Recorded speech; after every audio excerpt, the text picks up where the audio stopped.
There's a photograph of you somewhere. You're maybe 2 years old, 3 maybe. You're doing something, laughing or crying, or just standing there looking at the camera with that specific blank focus that small children have. And you have no memory of that moment. None. Not even a fragment, not even a feeling, just nothing. You've probably made peace with that. Everyone has the same gap. It feels normal. It feels like just how memory works. Things fade, especially old things, especially things from when we were small. But here's the part that should bother you more than it does. That's not how memory works. Memory doesn't fade the way a photograph fades. It doesn't get blurry from overexposure. Old people remember things from their 20s in vivid detail. People remember exactly where they were when something important happened 40 years ago. Memory can be sharp across enormous spans of time. So why is early childhood just gone? The answer isn't that you forgot. The answer is that it was never recorded. There's a structure deep in your brain called the hippocampus.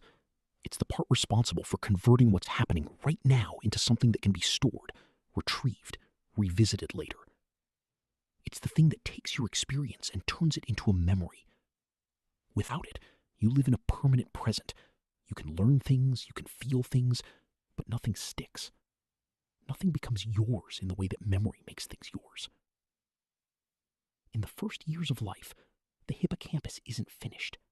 More precisely, it's undergoing a process called neurogenesis. New neurons are being born at an extraordinary rate. The structure is building itself from the inside out. And the problem with this is that all that new growth is constantly disrupting the connections that were just forming. New cells push into the network, and the older connections get overwritten, destabilized, displaced. The memories can't hold their shape because the shape of the thing holding them keeps changing.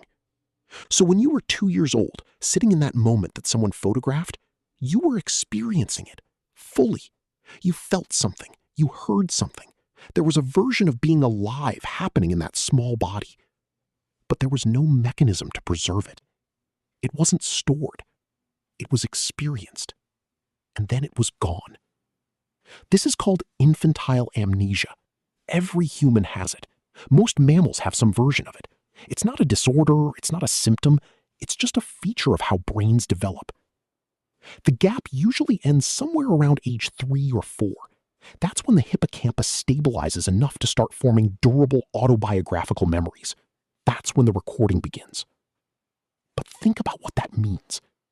There were years of your life, years, where you were a person, a whole person, with preferences and fears and things that made you laugh and things that made you cry, and a completely specific, unrepeatable experience of being alive. And you have no access to any of it. Not because it was painful, not because you've suppressed it, not because time erased it, because the part of your brain that was supposed to keep it wasn't ready yet. You were there. The record just wasn't running. Now here's where it gets harder. Look at that photograph again. The one of you at 2 or 3 years old. That child had a different brain than you. Literally, different neural architecture, different synaptic connections, different neurochemistry. They processed language differently. They understood space and time differently. They had no capacity for the kind of abstract thought you're using right now to read this sentence. They were afraid of different things. They wanted different things. They had no memory of the things you remember. They didn't know the people you know. They didn't have any of the experiences that shaped who you think you are. If you could somehow meet that child, really meet them, talk to them, you would not recognize a self in them. You would see a small stranger who shared your face. So here's the question. What exactly makes you think that child was you? The body? The body you have now shares almost no atoms with the body in that photograph. You've replaced yourself materially several times over. The name? Names are assigned by other people. They don't make two things the same thing. The continuity? But continuity requires a connecting thread. And the thread between you and that child runs through a complete gap in consciousness. Years of experience that neither of you can access. The tape goes dark, then it comes back. And we call whatever's on the other side of the darkness the same person. But who decided that? There's a concept in neuroscience called the narrative self. The idea is that the brain constructs a self, a continuous, coherent identity, not by accessing some stable thing that actually exists, but by telling a story. The story goes like this. There was a child, and that child grew up, and that growing up is connected across time, and the person at the end of the chain is me. But the story has a gap in it that we never mention. We paper over the gap. We use photographs and home videos and things our parents told us. We construct a childhood from evidence, not from memory. We build a version of a past that we didn't actually experience in any way we can recover. And then we call it ours.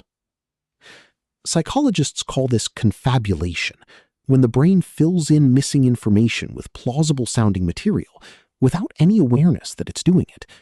You don't feel like you're making something up. You feel like you're remembering. But the raw material isn't memory. It's inference. It's reconstruction. It's a very convincing story that the brain tells itself about a person it cannot actually access. The child in the photograph is a character in your autobiography. You didn't write the chapter. Someone else did. Your parents, the photographs, the stories you were told at the dinner table. You just inherited it. There are a few ways to respond to this. One is to say, so what? We all agree to call the child in the photograph me, and that agreement is socially useful and practically necessary, and it doesn't really matter whether there's some deeper metaphysical truth underneath it. That's fair. That's a reasonable position. But here's the thing.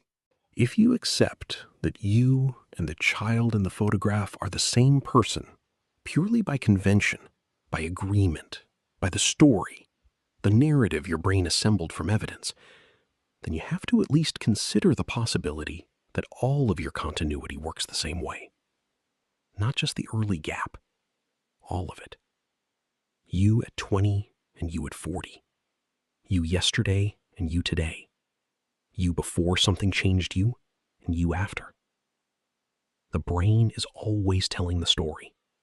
The brain is always stitching together a self from fragments, filling the gaps, insisting on continuity where there may only be sequence. And if that's true, if the self is always a story rather than a thing, then the question isn't just why you don't remember being a child. The question is who's doing the remembering right now. Something is here, reading this, thinking about it, feeling maybe a small uncomfortable shift somewhere. Something is doing that. We just don't know what it is. Think about it. Also think about to subscribe to my channel and like this video if you want more content like this.